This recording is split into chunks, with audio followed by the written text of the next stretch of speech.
Thank you, Lincoln Wheeler, for that intro music. Beautiful. This is our applause. Welcome to the first and hopefully last ever virtual Mad Story Slam. Next year, this will be happening in the new Leotis McDaniel Library in the brand new building. I'm Kelly Gomez, and I taught at Madison Leotis McDaniel for 16 years. And luckily I get this job every year. So thank you, storytellers and judges and teachers and students and audience members who've come, our math geniuses, all of you that are making this happen, Miss Sullivan, who constantly creates these opportunities for kids to share their voice with us and their stories. The Mad Story Slam is a storytelling competition in the style of the Moth National Storytelling Competition. And today's storytellers or slammers have 5 minutes each to tell a real and true story about something that happened to them based on this year's theme. This year's theme is borders. We'll invite storytellers to turn on their cameras when they speak, if they're not already on. And then this is a competition. So we have judges, and they have the unenviable responsibility of assigning scores to these stories. Our first and second place winners each win $50, and they'll represent Madison at the Truth Be Told Interscholastic Story Slam tomorrow night, Thursday, February 25th at 7 p.m. You can get your free tickets if you haven't already on the Madison Library website. It takes courage to get up here in front of you, even in a virtual environment. So let's be supportive of all of our storytellers today. A couple of norms. The chat is on, but the chat feed can be really distracting while you're trying to tell a story. So we're going to hope that while folks are performing, you are not chatting, just like you wouldn't talk over somebody on a stage. And then after they finish, you can bomb the chat with all this positive stuff. We have an Avid digital claps document that Miss Sullivan's going to put into the chat if you want to grab it, and you can give them Avid digital applause if you would like.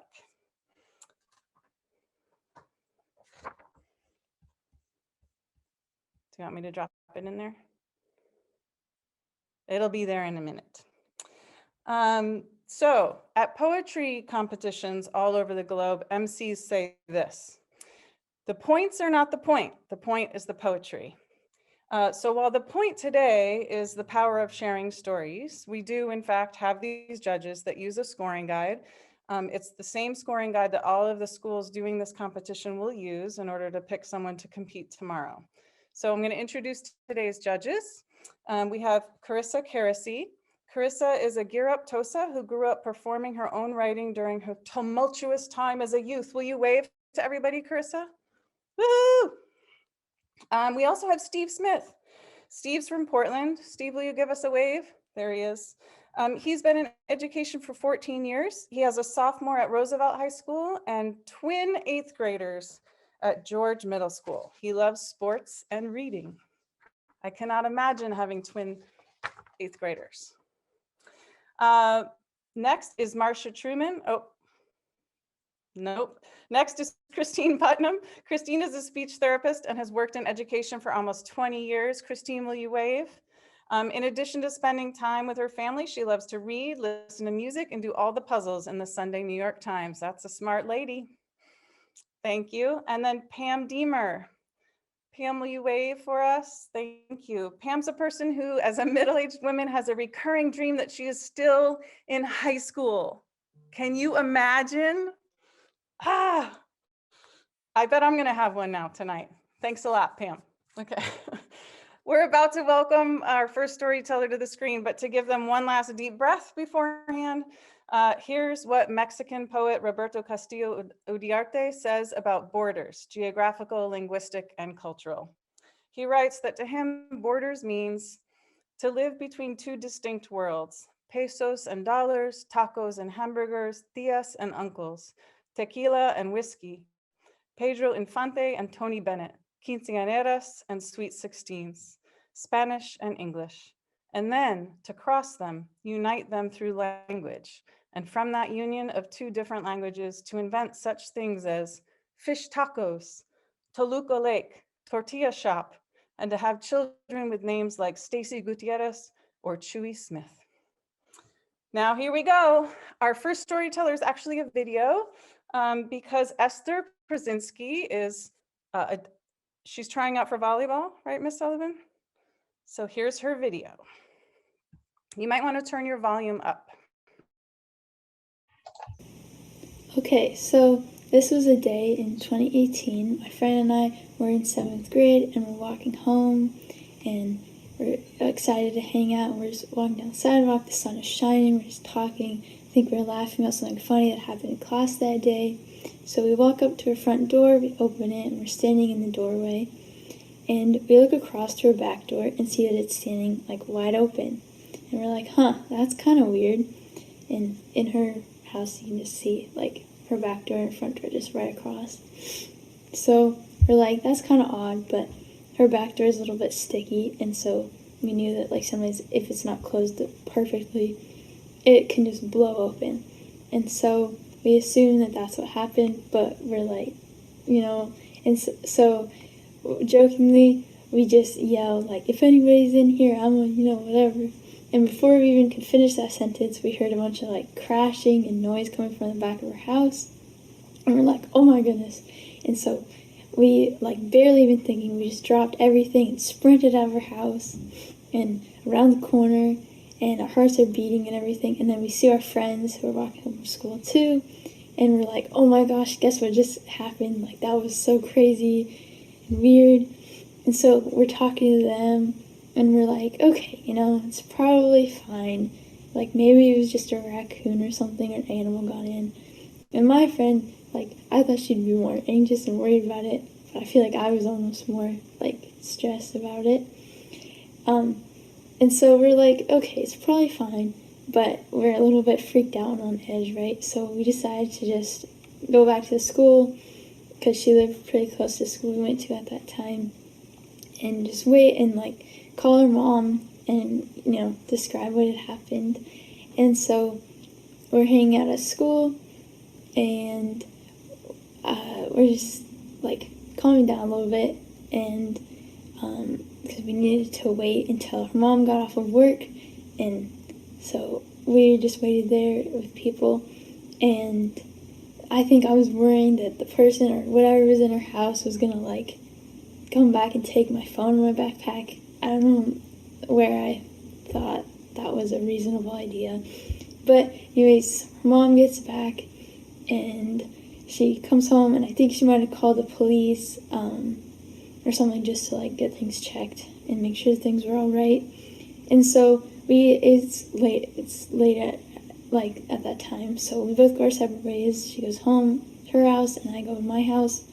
So then later on, we talked to her mom, and she told us that when she got home, she noticed her bedroom door to the outside, because she had, in her room, she had a door just going right to the backyard. It was wide open, and their drawers in their rooms were all tossed through and open, and like someone had just gone through everything. That's a little bit unsettling. And so they went around like just looking and making sure that like nothing super important had been taken. And so they noticed that in my friend's room, she had a coin jar that she was like saving up change, and they took that, but they didn't take, like, she had dollar bills out, maybe in like a 20. They didn't take that. And her mom had her checkbook out on her dresser, and they didn't take that. And so they're, you know, a little bit confused, but like grateful that nothing super significant had been taken from them. And so everything's all right after that. And then her mom talked to their neighbor, and he said that that same day he had found boot print, like a muddy big boot print on his back door. And so I guess he got lucky because his door was actually closed, so the person couldn't get in. So my friend wasn't so lucky. But so now that I, think about it, we were probably maybe overreacting a tiny bit with all this running out and being all worried and in a frenzy. But it was a little bit scary, and we were both a little bit more paranoid after that, because just something unexpected happens. Like, you don't expect for there to be someone like where you think you're going to be safe. So losing that security for both of us was a little bit scary and like unnerving. And then also, it wasn't in my house, but my friend, her mom, like having someone cross the physical borders of your home is probably pretty uncomfortable and takes a little bit to get like back to normal. But since then, things have been all right, and they got better locks for the back door, and nothing else has happened. All right, Lincoln's going to play us some music while the judges score Esther. And please go ahead and throw your congratulations and, love into the chat. Even though Esther's not physically here with us, we get to practice with our applause.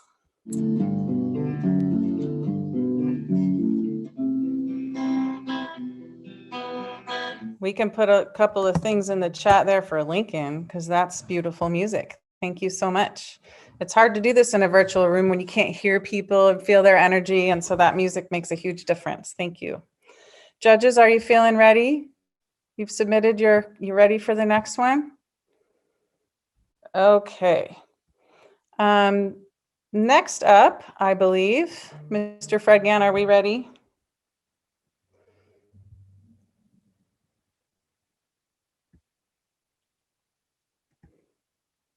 All right, we're going to give Mr. Fred Gant. Yes. Oh, you are. You ready for me? Okay, so next up, Mr. Fred Gant is going to share with us Macy Pine's story. Is Macy an audio or a video? It's both. Okay, well, good. Awesome. Story starts towards the end of summer 2020. And my family wanted to leave Portland for a while to get a change of scenery. And we decided to go to Bend, Oregon, which wasn't too far or too expensive to rent a house for the week. The house we rented had the Deschutes River right in our backyard. It had a nice little hammock in between these two big trees and a big lush patch of grass. We spent the majority of the week lounging around while my dad fished, my mom read, and me and my brother usually hung out in the water. On a nice Saturday afternoon, my dad mentioned that he had brought a raft with him. He inflated it to show us, and it was fairly sturdy and could fit two people with small ropes going around the exterior that you could cling a dry bag to. On Google Maps, the river looked calm and peaceful for the most part, but at the very end, you could see there were a few sharp rocks and rapids to go through, but it didn't look too big. My brother Charlie and I climbed into the raft that could barely fit the two of us. Charlie is a tall, skinny 14-year-old boy who isn't the best swimmer, but he can manage. We clipped on our dry bags that contained our two phones and towels, just in case. Before pushing us down the river, my dad said goodbye in a really odd way. Me and my brother were joking about how he made it seem so final and like he wouldn't see us again. That was just a funny detail. The first 15 minutes were so beautiful. There was vibrant green grass along the bank of the river, and the water was clear and smooth with barely any bumps at all.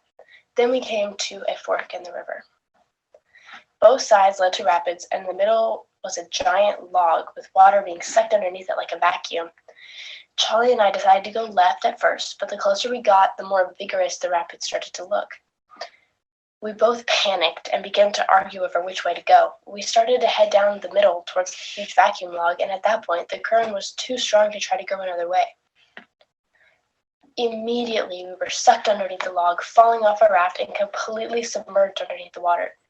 We came up above the water, laughing at the irony of us arguing over which way to go and ending up going the worst way possible. But instantly, the smiles are wiped off our faces and the border between fun and fear is crossed. Imagine moving so fast and having no control over where you're going, not knowing what is where, and literally anything could maim you at any second. I grabbed a hold of the raft and managed to get back on for a second before seeing Charlie still struggling to keep his head above the water. I climbed back off the raft into the treacherous waters, and with all the strength I could, I pushed the raft towards him. I take off my life jacket and throw it towards him too, because I'm trying to give him something to hang on to. But neither one of these worked, and it landed nowhere near him, because I have no control over where the water goes. He manages to grab a hold of a large rock above and in the middle of the water and hoist himself up. He was out of breath and shivering, but at least he was out of the rapids. I called over to some people up ahead on the bank of the river that Charlie was a small 10-year-old boy who couldn't swim and he was stuck in the rapids. I figured if they thought he was younger and smaller, they would rush to him. I was right. Immediately, people went over to call Water Patrol and get him off the rock and make sure he was okay. Now it was time for me to worry about myself. I landed in a calmer part of the river and grabbed the raft while it was just barely in my reach. I dragged it ashore on the other side of the river. A little over an hour later, I managed to find my way up the hill to the main road in a neighborhood. Then a woman who lived nearby gave me a ride to where water rescue was getting Charlie out of the water. Charlie and I both have very different memories of this event, but we both can agree that there was definitely a border crossed between when we went from laughing and having fun to being in fear for our lives and in serious danger. I don't know about you, but I just had a memory of the first time I went over Houston Falls and was ejected from the raft. Okay, Lincoln's going to give us some music while we chat her up in the chat. Give her some love, and judges, do your thing.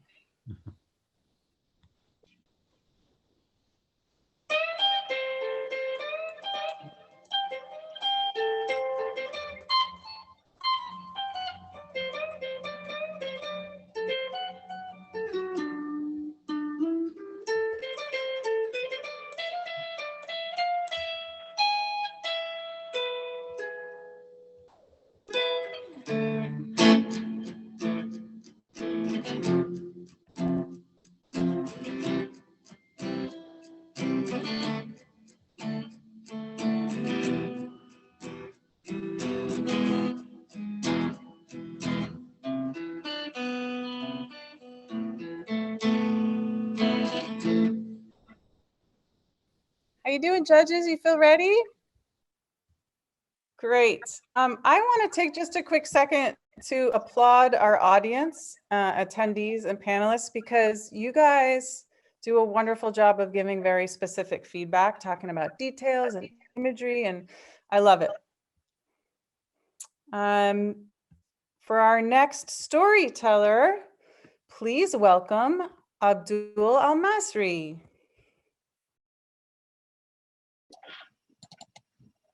Hello. The first bomb, I was upstairs looking at the sky. I saw smoke outside from a building that was burning. I thought that something had caused a fire, but it was a bomb that exploded.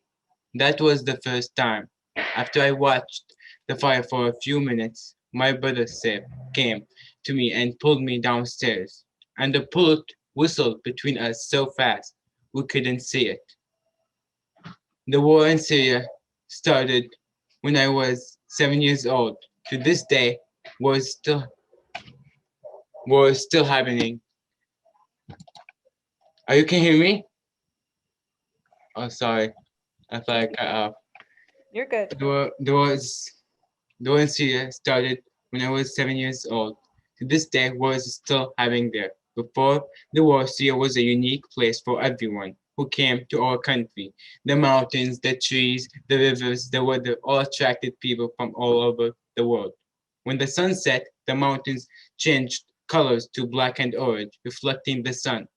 There were people in open air markets, and we always liked to talk with people and visit other cities and parts of the country every month.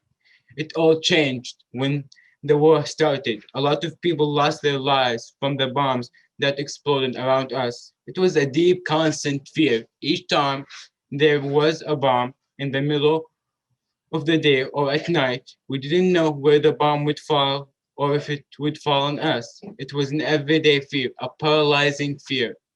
There were stores that were bombed and damaged to the point that only the walls were standing. Nothing there, no groceries, nothing in the markets, all burned like a piece of cake that had been lost for years. And then one day my dad decided we would leave Syria very quickly without even discussing it with my mom. My brother Seth and I were scared and we wanted to leave Syria. I was afraid that something would happen to me or my brothers, or someone I loved in my family. It was at sunset that day, and I really thought something had been taken from me. I didn't know then what it was my dream, my childhood, the people who I loved, my friends, my city, my country, my homeland, the food, the Ramadan celebrations. Where had all of this gone from my life? The time came, so we gathered my nieces, my aunties, and my uncles in my house to say goodbye. My uncle bought a chocolate and some cake for me. At the moment that I was going to the car, he came and gave me a huge hug, and I was crying, he was crying, and I was crying. I couldn't eat the chocolate he gave me. When I opened it, I didn't feel like the taste of the chocolate was like before. I thought it wasn't something that I could hold in my stomach. I didn't like it. I was 8 years old. So there we were in the car, my mom, my brother Sip, my sister, and I, and the taxi driver. And we drove over the mountains and landslides, and it was very green. I didn't feel anything. We drove to a home of a family and ate there and shared information. I was a child and I was tired and don't know what they talked about. I started feeling sad. I ate the last food that I ate in Syria. It was rice with chicken and soup. We had peas in the rice, just how I liked it. And then we crossed into Jordan. It was night. We were in a valley surrounded by trees and rocks and mountainous land, very steep. My mom, my brother, my sister, and I walked, holding my mom's hand tightly to not feel so terrified. We walked and saw in the sky so far away from us a big fire exploding like a tornado in the direction of my country. My mom's face was like a stone, so I didn't feel her sadness. We kept walking for nearly 5 hours to the bus stop, and then we rode until we saw a wall surrounded by broken iron chains, like going to prison. It was exactly like that. Even though we didn't know it yet, once we went in, we could not go outside again. They saw us if we ate, if we drink, if we went to buy groceries. The people from Jordan gossiped about us until we got sick from them talking about us so much. 15 seconds. We stayed in this prison, not prison, where it was so unhygienic, and where there was no room or space. The bathroom, the tents were all dirty and full of marks. I still hate marks, dive bombing around our heads all the time. We stayed a few weeks until my dad could come. Living in the camp was a nightmare that transitioned us to our different life outside Syria to a darker view of people that I'm still fighting. I fought people hating my culture and religion. When we crossed into Jordan, we didn't just cross a geographic border. We crossed a border from being treated like a civil people to be treated as though we were hardly even a human. Abdul, thank you so much for sharing that amazingly powerful story. I'm feeling it right in my heart. Okay, Lincoln, we need a little music.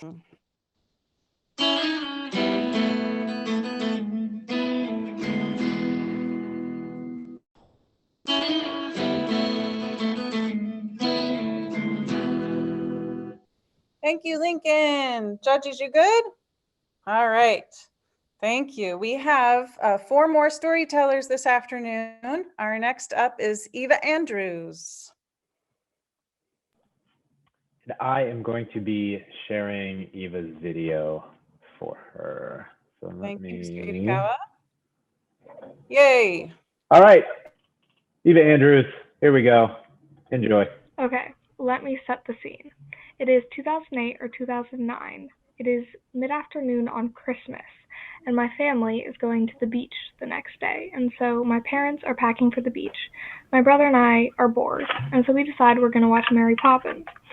And so we go and we get some popcorn. We get those microwavable popcorn bags, and we microwave it, and we have the popcorn.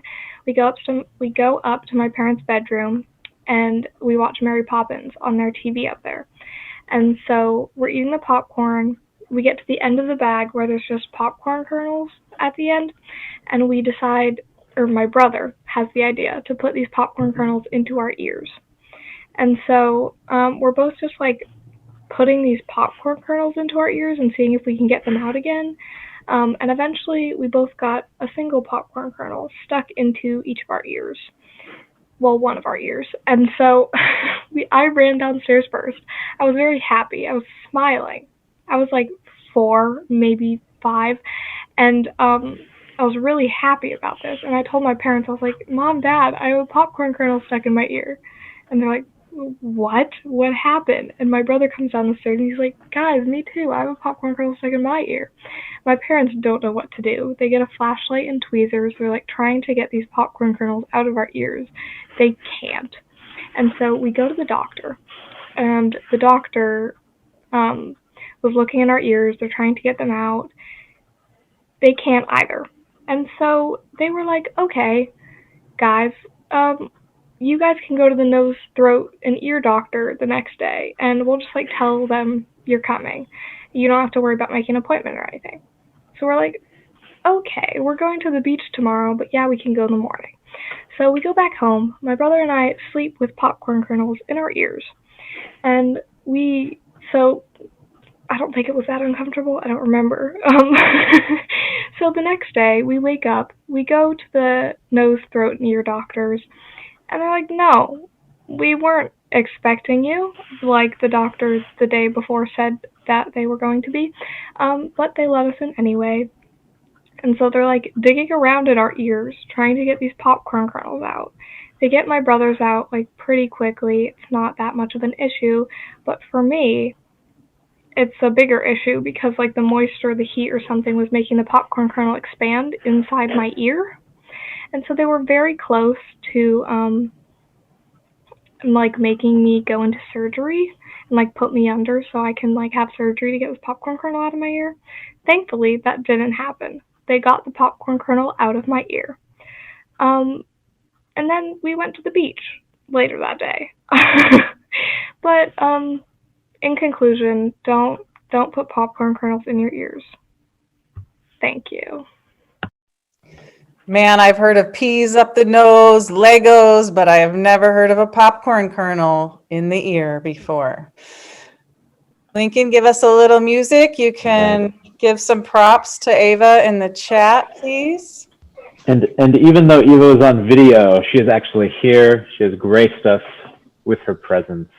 So be sure to show her some love for that story.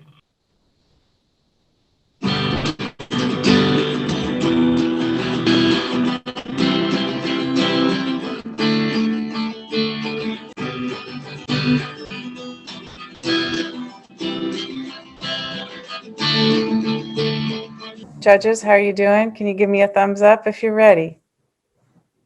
Wonderful. You're getting really quick, getting good at it now, huh?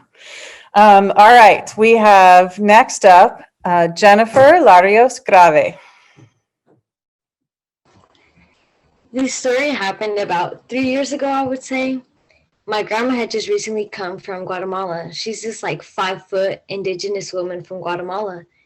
And she had gotten here on a visa, and it was like her first week here. And she was still getting used to the neighborhood. She was still getting used to being in our house since she was so used to being alone in Guatemala. She's the most independent and strongest woman I've ever met. She's been a widow for the past 30 years, so I assume that's where she gets it from. But she's this closed woman. She doesn't show emotion. She doesn't talk about her feelings, but she has the most beautiful laugh ever. And I remember her being here. She would sleep in my room since we were still trying to get everything ready for her, and we were still trying to get all the rooms situated. And my grandma loved going on walks since it's what she loved to do back home in her country. She came here and she planned to do the same thing. And so I still remember what type of day it was. It was a cloudy day like most days in Portland. The clouds were gray. The clouds were gray and very gloomy. And there was rain, and it smelled like pine trees and like grass outside. And she came into my room. She told me she was leaving. She was going on a walk. But there was one problem. The problem was the barrier between languages. She spoke this dialect from Guatemala called Quiche, and I couldn't understand it and I couldn't speak it. So we really weren't that close. I didn't know how to communicate her. There was no form of communication. All I could do was hug her and wave. She told me she was going on a walk, and so I just kind of smiled and told her, okay. And so I saw where she was leaving. She had her little purse with her. So I was like, oh, she's going to go on a walk. So I was like, oh, she'll probably be back in like 40 minutes or so. And I watched an episode of like Grey's Anatomy, and I just tried to waste time. And I looked at the clock. It was like 11 by that time, and she had left like at 10. So I was like, oh, she should probably be back soon. I'll just wait a little bit. And it became like 11:30, and so I started getting worried. I was like, where is she? I know she doesn't take this long, and she wouldn't go that far because she didn't even know the neighborhood yet.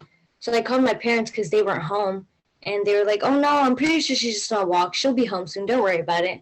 So I told myself, I was like, yeah, okay, don't worry about it then. But then it was like 12 o'clock, and I started getting really worried. And I was like, where's Grandma?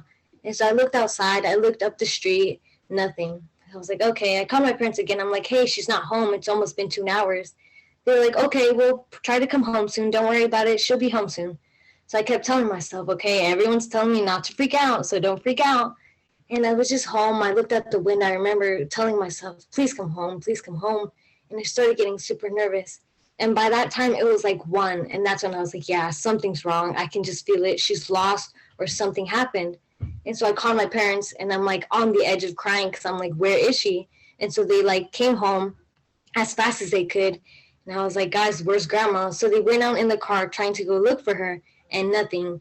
And I started getting so scared because I was on the phone with them. They were telling me, we don't see her. Did she tell you where she was going? And I was like, no, I don't even know where she is. She didn't have a phone because she had just gotten here. We were still trying to get that fixed. So she had nothing. And she didn't speak any English or any Spanish. And nobody here speaks dialect. So I was like, how is she even going to tell somebody, hey, I need to come home? And so I started getting so scared. And so my parents were out looking for her while I was still here. I was looking out the window. I was like, nothing and nothing. I was like, please come home. And then I see this little green Honda pull up to the house. And then I see she walks out. And I'm so confused because I'm like, she doesn't even know anybody here. And she enters the door, and immediately she starts crying. And I freak out because I don't even know what to do. She doesn't show her emotions. What am I supposed to do? And I can't even ask her, are you okay? What's wrong? And she starts crying. So all I could do was hug her. And I tried to tell her it's okay, you know. So I called my parents. I'm like, she's home. I was like, please come home. She's crying. I don't know what to do. So they came home and they asked her what was wrong. And I could just hear them talking in their language. And all I could do was sit there just staring at her. I couldn't do anything to help. I couldn't even tell her, oh, it's going to be okay. You're home. You're safe now. And then my parents told me what had happened. She got lost, and everywhere she turned, she said it looked like it was the same street. She didn't know who to tell until she could go up to a man. He spoke Spanish. She tried to tell him, I'm lost. And he, like, I guess he figured it out. I don't even know who he was.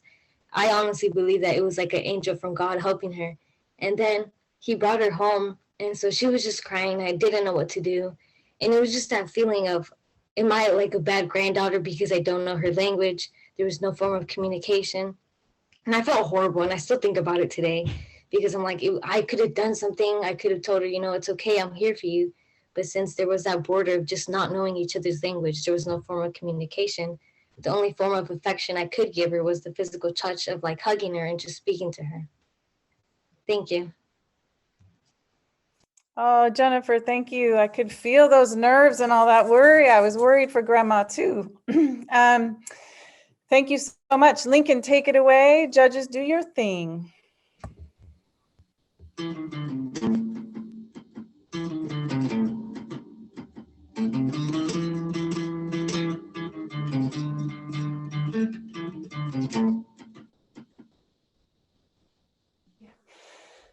All right, so we have 2 storytellers left tonight, and next up is Eli Harrington. Okay. So I can feel the burning sand on my feet like coals that tear my feet in two, just like it was yesterday. I remember seeing the waves crash upon the shore. They were the biggest waves I've ever seen. My dad told me not to go near the ocean today because of how strong the waves were, but it went right through me. All I could focus on was the beautiful, violent waves. I was hypnotized. The strong scent of fish and salt is still stuck in my nose. 4 years later, I still remember how beautiful Cabo San Lucas is and how every day I want to buy a plane ticket and go there. I remember running to the ocean, having no care in the world. This is where the border of safety and danger collides, and my life could have been gone in a flash. My dad chasing after me says stop, but once again, my 10-year-old brain doesn't listen. I wasn't a good swimmer either. As my feet gradually move into the cold, wet sand, that burning sensation goes away. The warm water comes splashing in, fast and violently. I remember getting scared, realizing the waves were 12 feet tall, and I was merely 4 feet tall. I turned around, realizing this was a terrible idea, but my feet were being pulled by the strong tide. It felt as if 20 grown men were pulling on my ankles. I didn't really know what to do, but yell at the top of my lungs. My dad was right behind me, and I got swept away faster than you can say, pickle in a jar. My dad and 2 other men ran after me, but I was being pulled faster and faster into the huge waves in front of me. Crash! The first wave came slamming on me. I felt my soul drift out of my body. I felt like my body was in a washing machine. I wasn't able to think. I wasn't able to breathe. I felt as if my body was being controlled. Second wave crashes, and I kept getting farther and farther out to sea. I felt like I was going to die. As I take my last breath, I hear my dad say, "I'm coming." Next thing I know, he grabs my arm and pulls me out of the water. And what felt like a year of torment was over-ish. I remember being extremely exhausted, like I was up for days at a time. My arms and legs were aching, and I thought my arm was broken. As my dad was pulling me back, my lungs hurt, but I was thankful to be back to shore. I felt the nice warm sun shining right on my face and the burning sand on my back. Thankful to be alive and safe, I coughed up some water and started to cry. My dad was mad, but he was happy I was alive and told me not to go near the ocean without a parent again. And honestly, I would never do that again. Everyone gave me a hug, and we all went back to the pool. There were no waves, and I got a popsicle that might have been the most delicious coconut popsicle I've ever eaten in my life. The rest of the day, I had a lot of fun and went swimming and got really good Mexican food. That night, I couldn't sleep thinking about the terrifying experience. It was swirling in my head like a whirlpool, and I was just happy to be in bed and asleep. That's it. Thank you, Eli. You know, my kids are older now and I still worry about that every time they're near the water. All right, so Lincoln, we need you. Judges, we need you to do your thing. Audience, go ahead and love them up in the chat.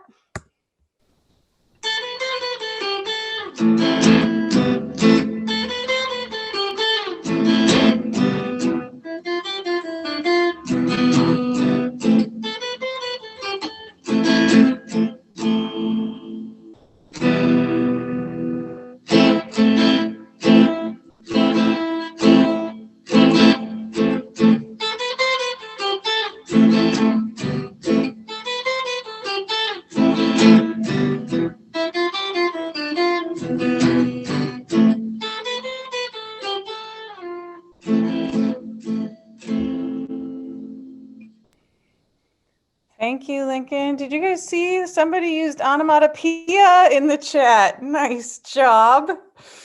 Judges, are we ready? Yeah. All right.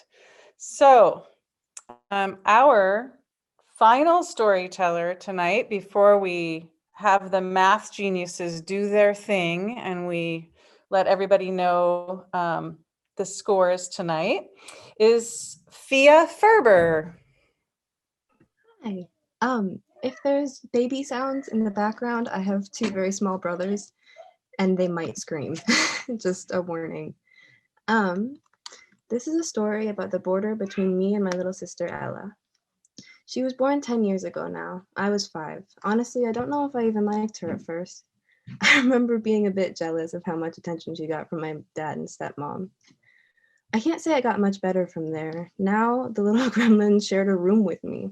She wasn't a pleasant roommate either. She'd kick and bite and scream day and night. Who would choose to bring this kind of demon into their home? Where did they get her? The little demon was 5 by the time my dad and stepmom moved houses for the first time as a family. It was a bigger house, and we still ended up as roommates. And she somehow managed to get the bigger bed. We spent 2 more years in cohabitation and definitely got closer, but she was still a booger-eating kindergartner, and I was quickly shifting from elementary to middle school life, which was a roller coaster of physical and emotional changes. I have to say, I'm embarrassed about the way I treated her then. I didn't do anything cruel, but I wasn't a very nice sister to her. And that pattern that continued from ages 8 through 13. Little tween me just couldn't help it. This child had popped into existence and now I had to be a big kid. It was at that time, my mother had no children other than me, and I was very much an only child. Things have changed since then. Now I have 2 adorable little brothers as well. But the role shift from being 5 and the center of every adult's attention to the one who had to look out for the center of every adult's attention was not one that I immediately adapted to. By the time I was 12, I realized I needed my own space. I told my parents and they agreed to give me a room in the basement. And I got my own queen-size bed. It felt weird being all alone in the empty basement, but I adjusted. My relationship with my dad has been a messy one since I was a little kid. I didn't recognize it then when I was smaller, but he's always been an angry person and a bit of a heavy substance abuser. Our relationship was not necessarily a healthy one, and it consisted of a lot of one-sided screaming matches that I couldn't win. Ella seemed to be rapidly aging at this point. She was already 8. Along with that, the relationship between my dad and I had been rapidly deteriorating. We fought constantly, and my anxiety and depression felt to be at an all-time high. I felt trapped there, and ultimately it met in a huge fight. My dad and I got in a physical altercation, and I left immediately after. I don't think I will ever live with my dad again, and luckily I live with my mom now. I'm much happier and healthier. I've been going to therapy, and I have a support system now that I created for myself, and it truly makes me feel better. My dad's family acts like what he did to me was not a big deal, and there was a minute when I started to believe it, but in my writing this out, it made me realize that what happened was not okay, and it's something that I needed to not just ignore so that my grandparents like me again. Why do you think they treat me different? Because of what their son did. Asking me things like, did I give my dad a hug when I saw my sister last? It's really left an impact, but I don't think they have noticed. The bigger impact, though, has been on my relationship with Ella. I try to see her as often as I can, but it's hard, especially with COVID. There's a border between us, and I'm attempting to breach it. Ultimately, there's not much of a takeaway from this story, but if there's anything it has taught me, it was the acknowledgement of the time that I lost with my sister because of my own actions, because I pushed her away when we were little, and now I might never live with her again. I'm working on myself though, and once I'm ready, I'll find a beautiful place for both of us. That's why I save my money, and that's why I keep working so hard, so maybe we can be roommates once again. And that's that. Thank you so much, Fia. That was beautiful. Thank you. We need a little time for judges to calculate Fia's score. And because she's the last storyteller, they're also going to need a quick minute just to figure out who our first through third place folks are. So Michelle Akron and Joe Martin, go ahead and work your math magic. And we'll come back in just a second with first through third place storytellers. Storytellers, we would love all of you to put your cameras on, and the rest of us on screen will stop our video so that we can get a picture of just the storytellers. And then everybody will come back on. Okay, and Lincoln, take it away.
Let's give a little awesome MC trick, you know, with the virtual world. You just kind of disappear. See if you can read my lips. Okay, lots of love for all of our storytellers right now. Let's chat bomb with compliments or avid claps. Woo, we've got her. And then I'm going to announce. So, and then I'm just going to, before we announce, I just want to thank everyone who had a part in making this happen. So our storytellers, the judges, the math geniuses, the audience members, Lincoln for that beautiful music, Mrs. Sullivan for being a literacy champion and cultivating all these opportunities for students. Here we go, everybody. In third place, Macy. Let's see if we can spotlight. Oh, we don't have Macy here with us. Can we spotlight her video? Yeah, nice, Jennifer. Like you're clapping. And then in second place, we have Fia Ferber. And in first place, we have Abdul.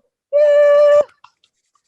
Abdul is going to compete for Madison Leotis McDaniel tomorrow night. Awesome. And Ms. Sullivan, do you have anything else to announce about tomorrow night and tickets for everyone who wants to see this? Sure. I wasn't prepared to do this, but I can send everybody the link after this. It'll also be posted on the library Instagram and on the library website. And let's see, we wanted to do a group photo with everyone if possible. So group photo with everyone if possible. And then after that, we will say goodbye to our audience and keep the storyteller winners, the top 3, so that I can talk to them about tomorrow. All righty. So we'll be here for our group photo. Yeah, we want everyone to turn their cameras on if possible. And then our official photographer will do a screenshot of us all. Sunny, is that working? You'll have to unmute and let us know.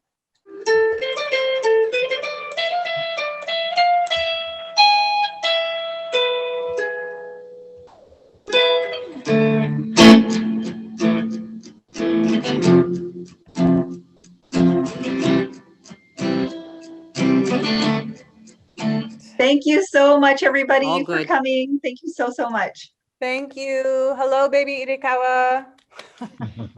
Thank you. Have a good night, everybody. Storytellers, you're wonderful. Awesome Great. job, everyone. Thank you. Very powerful. Good Thank you so stuff. much, you guys. Thank you. Bye, everyone. Take care. Don't leave. Job. Don't let go.